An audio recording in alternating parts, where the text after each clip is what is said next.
통장을 보다가 한숨이 나왔습니다. 이것밖에 없네. 월급 받으면 공과금 나가고 카드값 나가고 손에 쥐는 돈이 별로 없습니다. 여러분도 돈이 없어서 불안하신가요? 부처님은 가난에 대해 뭐라고 말씀하셨을까요? 오늘은 54세 이정숙 씨 이야기를 들려드리겠습니다. 정숙 씨는 매달 돈 걱정에 시달렸습니다. 남편은 작은 회사를 다니고 정숙 씨는 마트에서 일했어요. 둘이 합쳐도 월급이 많지 않았습니다. 대학생 아들이 하나 있었어요. 등록금, 생활비, 책값, 돈 들어갈 곳은 많았습니다. 매달 월급날이 되면 통장을 확인했어요. 이번 달은 얼마 남았나? 공과금 내고 카드값 내고 아들 용돈 주고 손에 쥐는 돈은 얼마 안 됐습니다. 계산기를 두드렸어요. 전기세 8만 원, 가스비 12만 원, 통신비 15만 원, 관리비, 보험료, 대출이자 적어보니 벌써 100만 원이 넘었습니다. 이걸로 한 달을 어떻게 살지? 한숨이 나왔어요. 마트에서 장을 봤습니다. 과일을 사려고 가격표를 봤어요. 사과가 이렇게 비싸? 장바구니에 넣었다가 다시 내려놨습니다. 이건 너무 비싸. 참자. 고기도 비싸고 생선도 비쌌어요. 결국 할인하는 것만 샀습니다. 계산대에서 카드를 내밀며 생각했어요. 다음 달 카드값 또 무섭겠네. 친구들을 만났습니다. 우리 남편이 차 바꿨어. 새 차야. 우리는 여름휴가로 제주도 가. 나는 요즘 필라테스 다녀. 몸매 관리해야지. 친구들은 여유로워 보였어요. 정숙 씨는 아무 말도 못했습니다. 차는 10년 된 중고차였고 여행은 몇 년째 못 갔고 운동은 꿈도 못 꿨어요. 너희는 여행 안 가? 바빠서 못 가. 거짓말이었습니다. 돈이 없어서 못 가는 거였어요. 집으로 돌아오는 길이 무거웠습니다. 우리만 왜 이렇게 가난할까? 명절이 되면 더 힘들었습니다. 시댁에 가면 돈이 많이 들었어요. 음식장 보고 선물 사고 용돈 드리고 마트에서 장을 보는데 카트가 금방 찼습니다. 한우, 갈비, 과일, 견과류 얼마나 나올까? 계산대 앞에서 긴장했어요. 63만 원입니다. 가슴이 철렁했습니다. 반달치 월급이 한 번에. 카드를 내밀며 속으로 울었어요. 시댁에 도착했습니다. 동서는 비싼 선물을 가져왔어요. 어머니, 이거 백화점에서 샀어요. 정숙 씨는 손에 든 과일 상자가 초라했습니다. 시어머니가 말했어요. 다들 잘 사는구나. 정숙이네만 힘들어 보이네. 괜찮아요, 어머니. 얼굴이 화끈거렸습니다. 신우이와 동서가 자랑했어요. 우리 애들 영어 학원 보내는데 한 달에 80만 원이야. 우리는 해외여행 계획 중이야. 정숙 씨는 입을 다물었습니다. 우리는 학원도 못 보내는데. 집으로 돌아오는 차 안에서 남편한테 화를 냈어요. 당신 집안 식구들은 왜 그렇게 자랑이 많아? 그냥 넘어가지 뭐. 당신은 속상하지도 않아? 미안해. 남편도 힘들어 보였습니다. 정숙 씨는 더 이상 말하지 못했어요. 아들이 돈을 달라고 했습니다. 엄마, 이번 달 용돈 좀 더 주세요. 왜? 벌써 다 썼어? 친구들이랑 여행 가려고. 여행은 무슨. 돈 없어. 다른 애들은 다 가는데 나만 못 가? 미안해. 엄마도 어쩔 수 없어. 아들이 문을 쾅 닫고 들어갔습니다. 정숙 씨는 마음이 아팠습니다. 다른 집은 넉넉한가 봐. 우리만 이렇게 가난한가. 옷을 사러 갔습니다. 입을 만한 옷이 없었어요. 다 낡고 오래된 옷들이었습니다. 백화점에 갔지만 가격표만 봤어요. 블라우스 하나가 15만 원? 바지가 20만 원? 결국 사지 못했습니다. 온라인 쇼핑몰에서 세일하는 옷을 샀어요. 그나마 저렴한 것으로 10,000원짜리 티셔츠. 입어보니 금방 늘어났습니다. 남편과 싸웠습니다. 여보, 돈 좀 더 벌어와요. 나도 힘든 거 알잖아. 친구들은 다들 잘 사는데 우리만 왜 이래? 비교하지 마. 우리는 우리야. 비교 안 하면 어떡해. 명절 때마다 무시당하는데. 내가 더 잘해보려고 노력하는데. 남편의 목소리가 떨렸습니다. 정숙 씨도 미안했지만 속상했어요. 나도 힘들어요. 나도 잘 살고 싶다고요. 노후가 걱정되었습니다. 통장에 저축한 돈이 별로 없었어요. 300만 원. 이걸로 늙어서 어떻게 사나요? 주변에서 노후 준비하라는 말을 많이 들었습니다. 연금 들라, 저축하라, 투자하라. 하지만 당장 먹고 살기도 빠듯한데 어떻게 노후 준비를 하나요? TV에서 노후 준비 특집 방송을 봤어요. 노후에 최소 2억은 있어야 합니다. 2억? 정숙 씨는 웃음이 나왔습니다. 2억은 꿈도 못 꿔. 두려웠습니다. 나는 늙어서 어떻게 되는 거지? TV를 켰습니다. 부자들 이야기가 나왔어요. 큰 집에 살고 좋은 차 타고 여행 다니고 저 사람들은 좋겠다. 부러웠습니다. 나도 저렇게 살고 싶은데. 채널을 돌렸는데 또 부자 이야기였어요. TV를 껐습니다. 보기만 해도 속상해. 마트에서 일할 때였습니다. 손님이 비싼 물건들을 샀어요. 한우, 수입 와인, 고급 과자. 카트가 가득 찼습니다.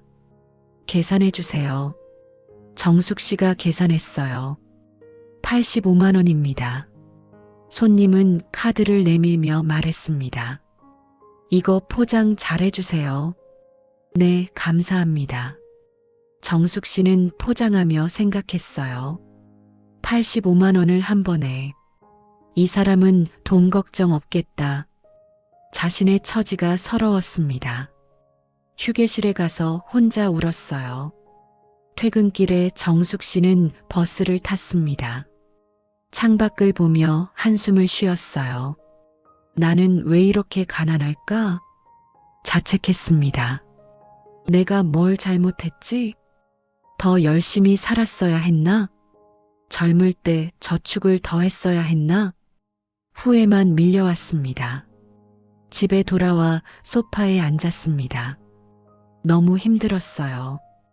돈 걱정, 노후 걱정, 명절 걱정. 모든 게 다 돈 때문이었습니다. 돈만 있으면 행복할 텐데.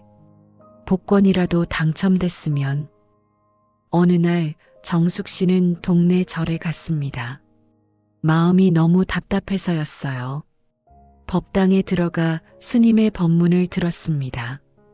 부처님께서 말씀하셨습니다. 돈이 많다고 행복한 것이 아니다. 돈이 적다고 불행한 것이 아니다. 행복은 돈의 많고 적음에 있지 않다. 세상 사람들은 착각합니다. 돈이 많으면 행복할 거라고.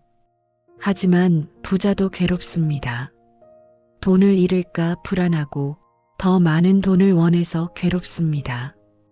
부자도 자살하고 부자도 우울증에 걸립니다. 부처님은 또 이렇게 말씀하셨습니다. 적게 가진 자가 자유롭다. 많이 가진 자는 그것에 얽매인다. 가난은 부끄러운 것이 아닙니다. 가난도 수행입니다. 적게 가지면 지킬 것도 적습니다. 잃을 것이 적으니 두려움도 적습니다. 부처님도 모든 것을 버리고 수행하셨습니다. 부처님은 또 말씀하셨습니다. 감사하는 자가 진정한 부자다. 가진 것이 적어도 감사하면 풍요롭다. 가진 것이 많아도 불평하면 가난하다. 지금 가진 것에 감사하세요. 집이 있습니까? 감사합니다. 작은 집이라도 비 피할 곳이 있습니다. 밥을 먹을 수 있습니까? 감사합니다. 굶지 않는 것이 큰 복입니다. 건강합니까? 감사합니다. 건강한 몸이 최고의 재산입니다. 이것만으로도 큰 복입니다. 정숙 씨는 눈물이 났습니다. 그동안 자신은 없는 것만 봤어요. 돈이 없다, 집이 작다, 차가 낡았다. 하지만 가진 것도 있었습니다. 비록 작지만 집이 있고, 비록 적지만 월급이 들어오고, 남편도 있고, 아들도 있었어요. 굶지는 않았고, 건강했습니다. 법문이 끝나고 스님께 다가갔습니다. 스님, 저는 돈이 없어서 너무 불안합니다. 스님이 조용히 말했습니다. 보살님, 돈이 없어서 불안한 게 아닙니다. 돈으로 행복을 사려고 하니 불안한 겁니다. 행복은 돈이 아니라 마음에서 나옵니다. 그럼 돈 걱정은 어떻게 하나요? 필요한 만큼만 있으면 됩니다. 많이 가지려 하지 마세요. 적게 가지고 만족하세요. 친구들이 잘 사는데 비교되고 초라해요. 비교하지 마세요. 남의 삶을 사는 게 아닙니다. 보살님의 삶을 사세요. 남들이 부자여도 보살님과 상관없습니다. 그날부터 정숙 씨는 달라지기로 했습니다. 첫째, 가진 것에 감사하기로 했습니다. 아침에 눈을 뜨면 감사했어요. 오늘도 살아있다. 감사합니다. 밥을 먹으며 감사했습니다. 밥을 먹을 수 있다. 감사합니다. 집에 들어오며 감사했어요. 비 피할 집이 있다. 감사합니다. 매일 감사 노트를 썼습니다. 오늘 감사한 일 3가지를 적었어요. 둘째, 비교하지 않기로 했습니다. 친구들이 여행 이야기를 해도 부럽지 않았어요. 좋겠다. 재미있게 다녀와. 그냥 그렇게만 말했습니다. 내 삶과 비교하지 않았어요. 남의 차가 좋아도 부럽지 않았습니다. 내 차도 잘 다니는데 뭐. 셋째, 작은 행복을 찾기로 했습니다. 공원을 산책하며 꽃을 봤어요. 예쁘다. 돈 안 들이고도 행복했습니다. 도서관에서 책을 빌려 읽었어요. 재미있네. 돈 안 들이고도 즐거웠습니다. 아들과 집에서 영화를 봤어요. 팝콘도 만들고 이야기도 나눴습니다. 이것도 행복이네. 넷째, 필요한 것과 원하는 것을 구분했습니다. 옷이 필요한가? 아니면 갖고 싶은 건가? 필요한 것만 샀어요. 원하는 것은 참았습니다. 없어도 살 수 있어. 다섯째, 남편과 화해했습니다. 여보, 미안해.